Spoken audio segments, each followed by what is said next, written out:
Hello बच्चों। तो चलिए शुरू करते हैं आज की क्लास। आज हम क्या है, सेकेंड यूनिट को पढ़ेंगे जो है बहुपद। ठीक है, जैसा कि नाम से ही क्लियर है, बहुपद यानी कि बहुत सारे पद।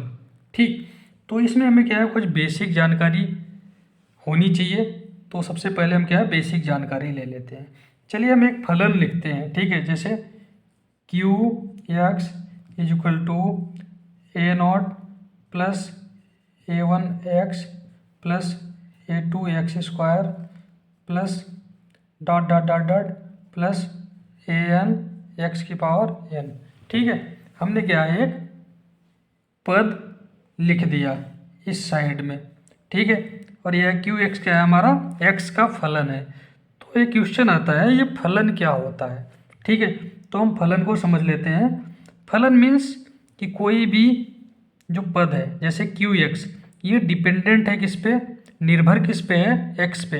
अगर कोई पद किसी एक टर्म पे क्या हो, निर्भर हो, तो उसको उसी का फलन कहते हैं। क्यू क्या है, एक्स का फलन, जो हमारा ये है। ठीक है, ये एक्स का फलन है जिसको हमने लिखा क्यू एक्स के रूप में। ठीक है, तो ये हमारा क्या है, फलन हो गया।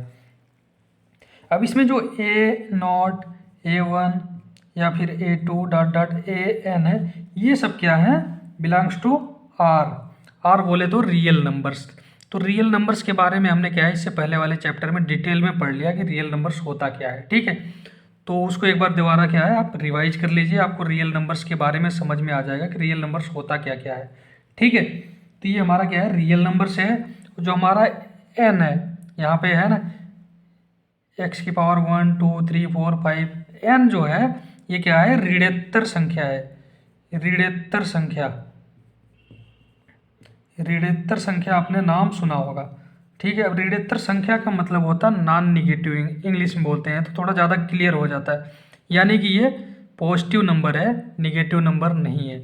यानी कि 1 2 3 ही होगा, -1 -2 -3 नहीं होगा। ठीक है, बहुपद में। ठीक, क्योंकि एक से अधिक इसमें पद है, इसलिए हम इसको बोलेंगे बहुपद। क्योंकि इसमें चर जो x है, केवल x ही है, तो इसको हम क्या है, एक चर वाला बहुपद बोलेंगे। ठीक है, अब बहुपद बहुत ही अलग अलग टाइप के होते हैं, बहुत सारे प्रकार के होते हैं। वो कई डिपेंडेंट चीज़ों पे, कई निर्भर चीज़ों पे क्या है, डिवाइड यानी कि उनका क्या है, डिवीजन यानी कि अलगाव किया जाता है। उसको हम क्या है, समझेंगे डिटेल में। तो जो हमारा ये बहुपद है वो कितने प्रकार का होता है, उसको हम क्या है, एक बार देख लेते हैं। तो जो हमारा बहुपद है, अगर हम उसको चर की टर्म में देखें, ठीक है, चर, तो हमारा वो होगा एक चरी बहुपद। जैसे पी एक्स इक्वल टू हमने लिखा था एक्स स्क्वायर प्लस, चलो मैं कुछ भी लिख देता हूँ, एक्स प्लस 2। ठीक है, ये क्या है, एक चरी बहुपद है, क्योंकि इसमें क्या है, हमारा सिंगल एक चर है, एक्स ओनली। ठीक है, अगर इसको मैं एक्स वाई करके लिखूँ, A X plus B Y plus C, तो ये क्या है, द्विचरी बहुपद हो जाएगा। ठीक है, समझ में आया? क्योंकि इसमें क्या है, एक्स भी एक चर है और वाई भी एक चर है। तो चर के बारे में मैंने आपको पहले ही पिछली कक्षा में बताया है कि चर मतलब जो अपना रूप बदलता रहे। ठीक है, उसको हम बोलेंगे चर, यानी कि चलनशील। एक्स का वैल्यू यहाँ पे 1 भी हो सकता है, 2 भी हो सकता है, 3 भी हो सकता है, 4 भी, यानी कि कुछ भी हो सकता है, -1 -2 -3 भी हो सकता है। तो इसको हम बोलेंगे चर। ऐसे ही यहाँ पे वाई का वैल्यू भी जो है कुछ भी हो सकता है, तो उसको हम बोलेंगे चर। जो हमारा ए बी सी होता है, ये जनरली हम मैथमेटिक्स में क्या है, कांस्टेंट टर्म यानी कि जो अचर होता है उसके लिए लिखते हैं। और एक्स वाई जेड ये हम लेते हैं चर के लिए। ठीक है, ये जनरल फंडामेंटल्स है, ये आपको पता होना चाहिए। ठीक है, तो ये एक चरी हो गया, द्विचरी हो गया, ऐसे अगर 3 चर होगा, जेड भी आ जाएगा तो 3 चरी बहुपद हो जाएगा। ठीक है, तो ये हो गया हमारा जो चर है, उसके आधार पर क्या है, बहुपद कितने प्रकार के होते हैं, वो बहुत सारे प्रकार के हो जाएंगे, एक चरी, द्विचरी, तीन चरी, चतुर्चरी। ठीक है, जितने भी चर रहेंगे उतने प्रकार का। तो 3 4 चर की अभी आपको ज़रूरत नहीं है। जनरली अभी हम जो इसमें पढ़ेंगे वो मेनली क्या है, एक ही चर के बहुपद होगा। ठीक है, तो बाकी जो चर के बहुपद होंगे वो आगे हम अगली क्लासों में पढ़ेंगे। ठीक, इसके बाद आता है जो आपकी सिलेबस में है, रैखिक। ठीक है, इसको आप नोट डाउन कर लीजिए, रैखिक चर। ठीक है, अब ये रैखिक चर होता क्या है उसको समझने के लिए मैं फिर से लिख रहा हूँ, P X is equal to A X plus B और P X Y is equal to A X plus B Y plus C. ठीक है, अब इसमें ध्यान से अगर आप देखिएगा ना तो जो आपका चर आ रहा उसकी जो मैक्सिमम घात है वो 1 है। ठीक है, इसमें एक्स वाई है, इसमें एक्स है। ठीक है, जिसमें एक्स की घात 1 हो, ठीक है, उसको क्या हम रैखिक बहुपद बोलेंगे। ठीक है, ये हो गया हमारा क्या रैखिक बहुपद। अगर जो हमारा चर है उसकी घात 1 है, ठीक है, 0 नहीं, ओनली 1, 1, अगर 1 है तो उसको हम बोलेंगे रैखिक चर। इसके बाद आता है आपका द्विघात, द्विघात चर। ठीक है, अगर चर की घात जैसे P X is equal to X square plus X plus K 5। ठीक है, अगर जो चर की मैक्सिमम घात है, अब इसमें 1 भी है 2 भी है, ठीक है, बट जो चर है हमारा उसमें जो मैक्सिमम घात होगी उसी को हम कंसीडर करेंगे, क्योंकि इसमें x की मैक्सिमम घात, अधिकतम जो घात है वो है 2, तो इसलिए इसको बोलेंगे द्विघात चर। ठीक है, समझ में आ गया।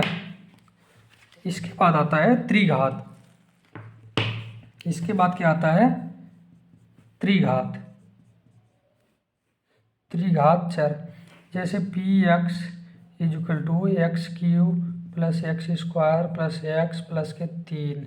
ठीक है, अब इसमें x की जो मैक्सिमम घात है वो कितनी है, 3 है, इसलिए इसको हम क्या बोलेंगे त्रिघात बहुपद। ऐसे ही अगर 4 घात हो जाएगा मैक्सिमम तो हम उसको बोलेंगे चतुर्घात बहुपद या फिर द्विघात बहुपद, यानी कि दो बार है, यानी कि 4 बार है, यानी कि चतुर्घात बहुपद। ठीक है, ऐसी 5 घात होगी तो पंचघात हो जाएगा। ठीक है, इसी प्रकार से इसका क्या है प्रकार होता चला जाएगा x की घात के रूप में। इसके अलावा जो दूसरा तरीका है, ठीक है, ये सारे क्वेश्चन जो मैं बता रहा हूँ ना, एक घात, द्विघात, त्रिघात, चतुर्घात, ये सारा आपका बहुविकल्पी में आने वाला है, एक क्वेश्चन जरूर आएगा। ठीक है, बहुपद के प्रकार में। इसके बाद आता है आपका पदों के आधार पर, जैसे एक पदी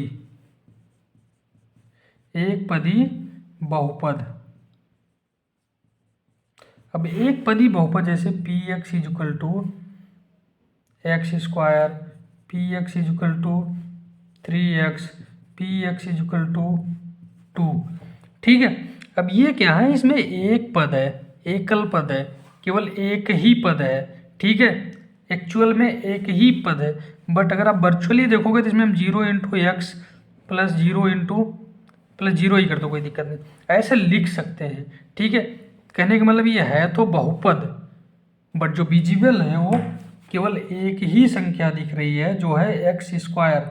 ठीक है, एक्स स्क्वायर, इसलिए इसको बोलेंगे एक पदी। इसमें भी एक ही पद है 3x, इसमें क्या है एक ही पद है 2। अब इसमें कहोगे 2 पद है, नहीं, अगर कोई भी संख्या गुणा में है, ठीक है, तो उसको हम एक मानते हैं। ठीक है, अगर 2 गुणे 2 लिखूं तो आप इसको चाहो तो 4 लिख सकते हो, तो एक ही माना जाता है। ठीक है, अगर x इंटू एक्स स्क्वायर है तो इसको आप एक्स क्यों लिख सकते हो, एक ही पद है।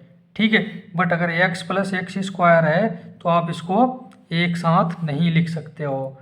ठीक है, इसको x क्यों नहीं लिख सकते हो, तो ये क्या है द्विपद है, इसमें 2 पद आ गए। ठीक है, ये बात समझ में आ गया। ऐसा नहीं कि यहाँ पे गुणा है, गुणा मतलब एक पद। ठीक है, ऐसे ही हमारा क्या है एक पदी के बाद क्या है द्विपदी। द्विपदी हमारा क्या हो जाएगा, x square plus X plus 2, x Q plus 5। ठीक है, इनमें क्या है देखो 2 पद, 1 2 1 2 1 2। ठीक है, इसमें क्या है 2 पद है, इसलिए ये द्विपदी हो गया। ठीक है, इसी में अगर एक्स क्यू कर दूं मैं, इसको एक्स स्क्वायर कर दूं प्लस एक्स करूं, ठीक है, और इसको एक्स स्क्वायर यहाँ एक्स कर दूँ प्लस 3। ठीक है, इसमें एक्स क्यू है प्लस 5 प्लस एक्स स्क्वायर कर दूँ, तो ये क्या हमारा त्रिपदी हो गया, इसमें 3 पद हो गया। ठीक है, ये पद के आधार पर हमारा क्या है बहुपद हो गया त्रिपदी। ठीक, इसके अलावा P X is equal to अगर जीरो है, ठीक है, तो इसको हम बोलते हैं शून्य बहुपद। क्या? शून्य बहुपद। ये हमारा अगर X P X is equal to या Q X is equal to, ठीक है, किसी का फलन इज इक्वल टू अगर जीरो हो गया, ठीक है, तो उसको हम बोलते हैं शून्य बहुपद। ठीक है, बात समझ आया? अब इसको हम शून्य को कैसे लिख सकते हैं? शून्य इंटू एक्स स्क्वायर प्लस शून्य इंटू एक्स प्लस शून्य। ठीक है तो बहुपद बट जीरो है इसकी वैल्यू, इसलिए हम इसको बोलेंगे शून्य बहुपद। ठीक है, यहाँ तक समझ में आ गया बहुपद और उसके प्रकार।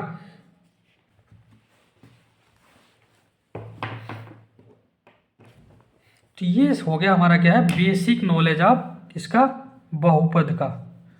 बहुपद का ये बेसिक नॉलेज हो गया।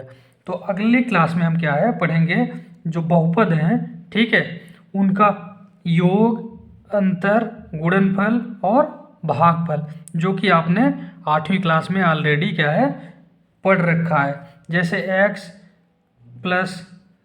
स्क्वायर प्लस एक्स, ठीक है, अगर इसमें हम गुणा करें एक्स प्लस 1 का, तो इसमें सिंपली होता क्या है, हम एक एक करके क्या है मल्टीप्लाई करते हैं। सबसे पहले हम इसको लेंगे, इसका मल्टीप्लाई करेंगे इसमें एक्स स्क्वायर इंटू एक्स, फिर इसका गुणा करेंगे एक में प्लस एक्स स्क्वायर इंटू 1, फिर ये प्लस वाला निशान लेंगे, एक्स का फिर लेंगे, एक्स को इसमें मल्टीप्लाई करेंगे एक्स गुणे एक्स, फिर एक्स का इसमें मल्टीप्लाई करेंगे प्लस एक्स गुणे 1। फिर अगर एक्स का एक्स में मल्टीप्लाई है तो इनका घात आपस में जुड़ जाता है। एक्स घाते 2 प्लस 1 मतलब 2 1 3, X cube plus X square into 1 X square ही हो जाएगा, प्लस के एक्स इंटू एक्स, एक एक घात है तो 2 हो जाएगा, x square plus x into 1 x. ठीक है, अब एक्स क्यूब, अब जो इनका घात समान है वो जुड़ जाएंगे, 1 और 1 2 एक्स स्क्वायर प्लस के एक्स। ठीक है, तो ये क्या हमारा बहुपद का गुणनफल हो गया। ऐसे ही यहाँ इसमें योगफल भी हमने देख लिया। ठीक है, क्यों? देखिए यहाँ पे जो समान घात वाला है उसको हमने जोड़ दिया, बाकी को एज इट इज लिख लिया, तो इसमें हमने क्या है जोड़ भी कर लिया। अगर माइनस होता, घटाना होता, तो हम घटाना भी करके आपको दिखा देते। घटाना में क्या, जो समान घात वाले चर होते, जैसे एक्स स्क्वायर है, अगर ये माइनस होता, अगर माइनस होता तो इसमें से ये घट जाता है, ये जीरो हो जाता है। ठीक है, तो ये क्या है हम अगली क्लास में आपको डिटेल में बताएंगे, बहुपदों का गुणा जोड़ घटाना, ठीक है, हम कैसे करते हैं, उसमें हम किन किन चीज़ों का ध्यान में रखते हैं। तो फिलहाल इस चैप्टर को हम आगे बढ़ाएंगे। अभी के लिए हम क्या है इस वीडियो को यहीं पे क्लोज करते हैं। दोस्तों, इस वीडियो को अपने दोस्तों के साथ शेयर ज़रूर कीजिए, ठीक है, ताकि उनको भी इसका क्या है इसमें हेल्प मिल सके सारे क्वेश्चन को सॉल्व करने में। इसमें जैसा कि मैंने अब जो पहला यूनिट था उसके सारे प्रश्नावली के क्वेश्चन को सॉल्व किए थे, आगे भी मैं यही करने वाला हूँ। एग्जाम्पल के साथ साथ जो प्रश्नावली के सारे क्वेश्चन हैं उसको मैं क्या है हल करने वाला हूँ। तो ये वीडियो जितना ज़्यादा हो सके अपने दोस्तों, अपने क्लासमेट्स के साथ शेयर ज़रूर करें। Thank you.